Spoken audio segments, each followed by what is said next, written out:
everybody, I'm Mike, and this is Mike Tries Motorsports. Two roads diverge in a yellow wood. A tree falls nearby. Nobody is around to hear it, because that road is not on any map. Do you make a sound?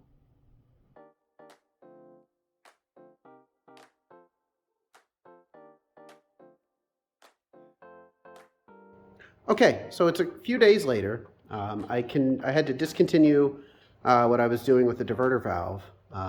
Well, I had to finish it off camera because the battery went dead. It was getting late and kind of cold. So what I've decided to do is I finished installing the diverter valve. You can see it here, secured with new clamps, well, at least one new clamp. That one might have been on there before. I don't know whether oil consumption has been reduced, but time will tell. I haven't really driven the car that much. So I guess I'll find out as I drive it more and put some more miles on it. Moving on, I still want to install the diverter valve. That's this thing here. And that goes up under the car. So let me turn on the light here. It's sort of, you can't see it from here. So we have to go underneath.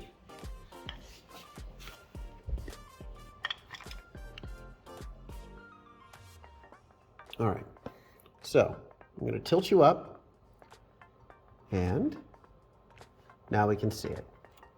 There's a hose right here that runs up. You see that small vacuum line up there? That vacuum line is attached to the diverter valve, which is sitting up there like this. And this is the high pressure line from the turbocharger. Right? And this tees off and it sends air up towards the diverter valve. And I guess that pressurizes, and when you close the throttle plate, the diverter valve opens and lets this air bypass the rest of the intake tract, which by the way is this rusty box right here. This I believe is part of the lower core support, and for some reason is a rusted hulk. I guess that is a good justification to replace this with a front mount intercooler. And there is the rest of the charge pipe on the other side of the car, and that goes up to the intercooler that's on here now. So yeah, this is the front. We're working up top here.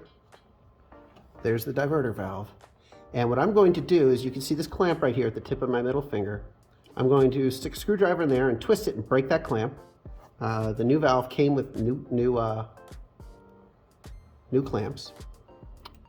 And I'm going to remove it from there. I'm also going to remove that one. I believe that little one up there also has to be broken off. I'm not going to cut this line even a little bit because I just don't think there's much to spare. And behind this line in this direction, let's go that way, is, other than a whole mess of oil, a zip tie that I need to cut. I don't know if you can see the zip tie. It's sort of at the top of your view right there, above my finger. So I'm going to cut that zip tie, and that should give me some slack where I can then take the, well, I'm going to call it the discharge side of the diverter valve off. Once I have that slack, I'll be able to pull the diverter valve down towards me and remove that. So I'm going to get to it. I don't know if it's going to be interesting watching me stick a screwdriver up in front of your view. I'll do it anyway, and if it turns out to be cool, then awesome, and if not, I'll just edit that out. All right, I've got a shorter screwdriver, a little stubby one, just in case this helps by letting me have my arm up there, and I've got a much longer one. So we'll try the longer one first, because that seems easier, and see if we can get it out this way.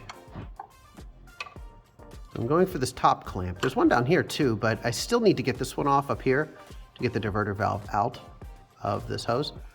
And I don't want to use all my clamps trying to do that. This seems to be suitable. Now, this screwdriver might be a little bit too big, but I think it's working.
These things are never this difficult, only when you need them to come off, only when you're working up in tight spaces. All right, let's try it this way.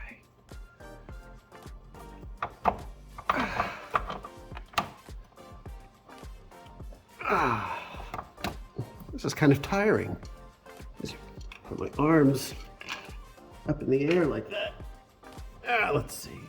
Let's move to a different position.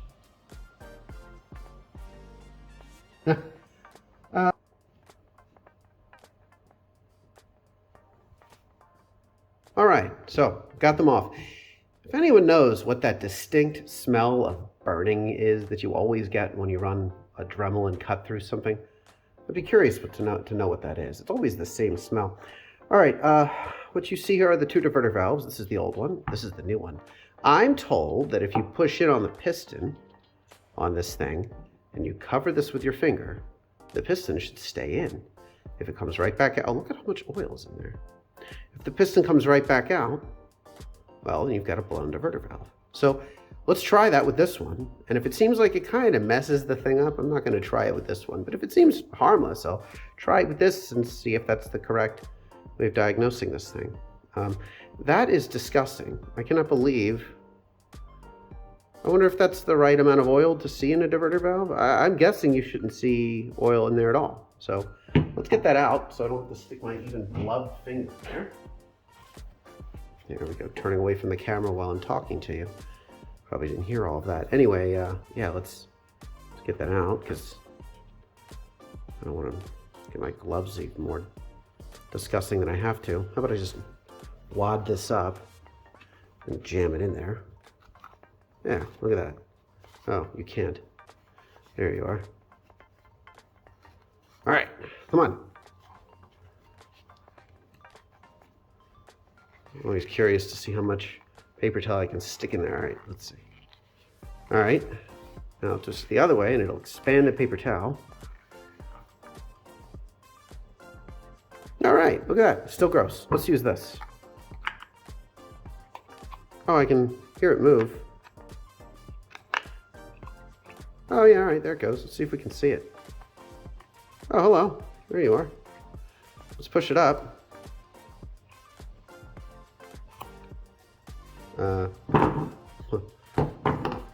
Maybe the glove doesn't seal against this so well. I assume it's supposed to stay up when I do that. No. No, this doesn't seem to do anything. Nope. It's toast.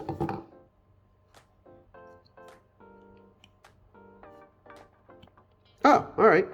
Even pushing this one that little bit, generate a vacuum. Okay, this thing is dead. This thing needs to go on there. Hey, check that out. So maybe, just maybe, this piston here was leaking and wasn't allowing the turbocharger to build boost. I actually don't know the mechanism for that hypothesis, but for sure, it wasn't letting off pressure like it was supposed to.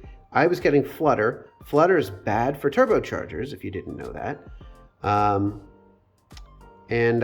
Yeah, so hopefully we'll see a performance gain here.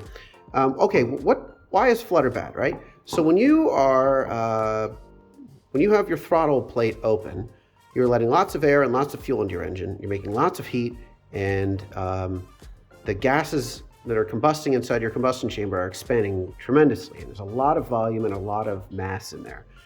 When those exhaust valves open up, that highly pressurized contents of your combustion chamber go whizzing past the turbocharger, and they spin that turbine up to 140 or 150,000 RPMs. I've heard they can go even faster, okay? And that simply spins a one-to-one, at a one-to-one ratio, your compressor turbine. That pushes air into the engine and also into this little chamber in here and pushes up against that piston. And it's trying to push that piston out of the way, but it can't because that piston opens up at several PSI and the engine, so maybe 20 PSI, and the engine doesn't run at 20 PSI, it runs at 19. But when you slam that throttle plate closed, you've got all that momentum of 150,000 RPMs of your turbocharger trying to cram air into that engine as fast as it can. And suddenly, it can't move into the engine. It stops, it hits a wall, that throttle plate, and the pressure spikes inside of your intake tract. When that happens, that pressure rapidly climbs and it needs somewhere to go. This thing opens up, I guess, by vacuum, although I don't know where it would get the vacuum from if it's under boost. So maybe this is held shut by boost pressure. I'm not really sure. There's probably a valve in there somewhere that helps along with this. This opens up. Air is allowed to evacuate that now very high pressure intake pipe through this opening here, and then this diverts it back to the intake in front of the turbocharger. So it's now back at atmospheric pressures. A blow-off valve, I believe, is exactly like this, but it doesn't have this return. It just opens up and it just vents to atmosphere. And I believe there are even hybrids where it's a diverter blow-off valve where you can select how much of the air you want to go back into your intake tract and how much of it you want just blown off the atmosphere. I think these are better, but blow-off valves sound cooler.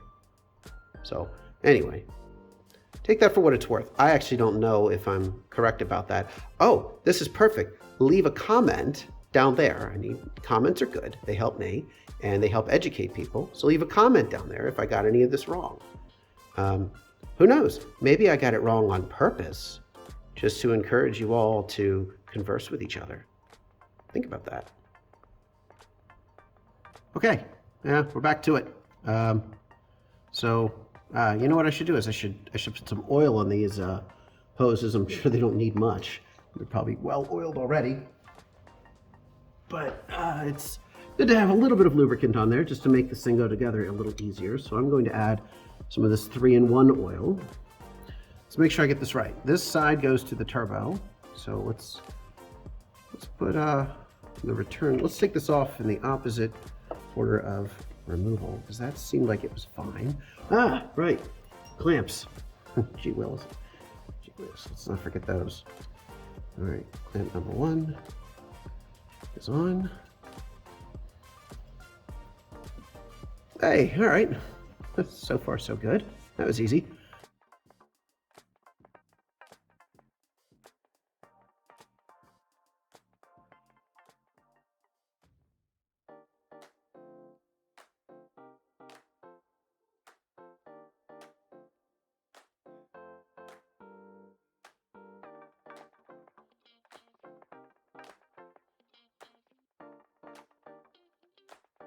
Oh, this is weird. It looks like the camera decided it didn't want to supply light anymore. I think it's because it was overheating.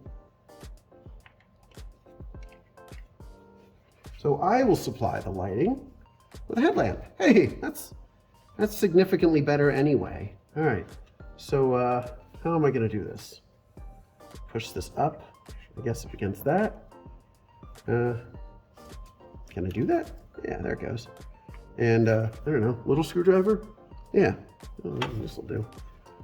Good, gotta do it with my left hand again. Really wish I just got a socket. This is fine. This will be fine. Yeah, look at that. We've got a couple twists on it already. I wonder if you can see this. You can't see it well. That's unfortunate, but I'll let you see how we'll do a little test drive. We'll see how that goes. Hopefully, we get some more power out of this. That would be really cool, because this car is really slow. I did a few 0 to 60 runs, you know, on a, I don't know, let's call it a closed course with no pedestrians around or something. You know, it was a safe place to do it. And I got 11.1 seconds. Now, I didn't dump the clutch or anything, but honestly, that doesn't really help with this car anyway. But I did give it my reasonable best, and 11.1 seconds. I don't know if you know, this is a fact that not a lot of people know, but 11 seconds is slow. It's really slow, and I don't think this car is supposed to be that slow. So hopefully this diverter valve was making it, well, hopefully the other diverter valve was making it slow.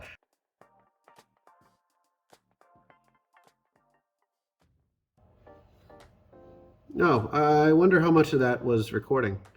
Anyway, if I stopped recording for a while, I got the diverter valve on, and I don't know, what else did I do? I replaced that big black plastic clip. It just held the two hoses together. I'm certain you didn't see that, but the part's right up here. Anyway, but we're done, so let's go take a test drive.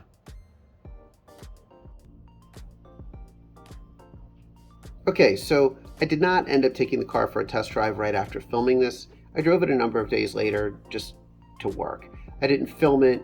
It wasn't spectacular. As it turns out, the car's just doing what it normally does, except there's no turbo flutter. So the diverter valve is doing its job now, where it was not before. So we've made an improvement. I'm not sure whether the PCV valve is reducing oil consumption, because I haven't really driven the car enough to gauge whether there is still excessive oil consumption. However, in a future episode, you're going to see a compression test where I do a compression test on the engine, and it is low, and it improves a little bit with a little bit of oil dribbled in the top of the cylinders, and that generally points towards piston rings being in need of replacement. So I think it needs new piston rings. So that means I'm probably just going to have to take the engine out of the car and do a rebuild on it. So that's another future episode as well. So catch all of that and more. We're going to try some engine restore in a bottle before we do the rebuild, just to see if that does anything. And I'll try to gauge that as scientifically as possible. I think we've got a lot in store for the winter though, and hopefully in the spring we'll get the car back out on the track again with a nicely refreshed engine, and we'll look at that point. We'll look at stripping out the interior and putting the cage in it and seeing if we can get it to pass tech inspection for SCCA road racing. Until then, I'm Mike, and this has been Mike Tries Motorsports. Keep it shiny side up, and I'll see you in the next one.